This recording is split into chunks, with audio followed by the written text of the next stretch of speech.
الجزائر وعار خيخون. سنة 1982 عرفت أول مشاركة لمنتخب الجزائر بكأس العالم في إسبانيا. المباراة الأولى أمام من؟ أمام المرعب منتخب ألمانيا الغربية. ألمانيا الغربية التي صرح لاعبوها قائلون: في هذه المباراة سنسجل أهدافا نهديها لزوجاتنا ولحيواناتنا الأليفة.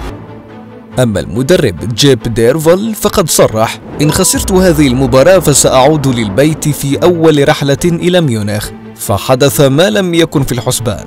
الجزائر تفوز على بعبع أوروبا بنتيجة 2-1 لتخسر بعدها مباراتها الثانية أمام النمسا وتفوز في الثالثة أمام الشيلي.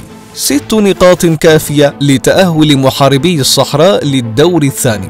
وهنا ستحدث الفضيحة. مباراة النمسا وألمانيا لم تلعب بعد.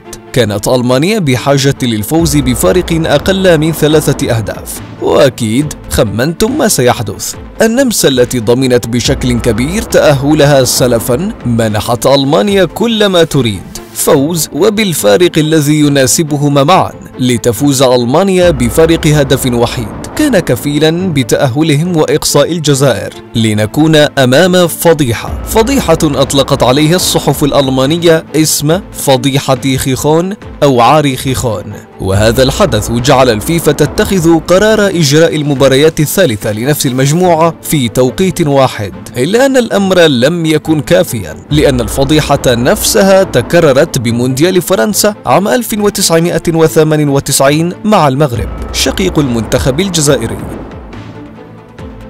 فهل العرب حقا قادرون على تحقيق المونديال لولا المؤامرات والفضائح؟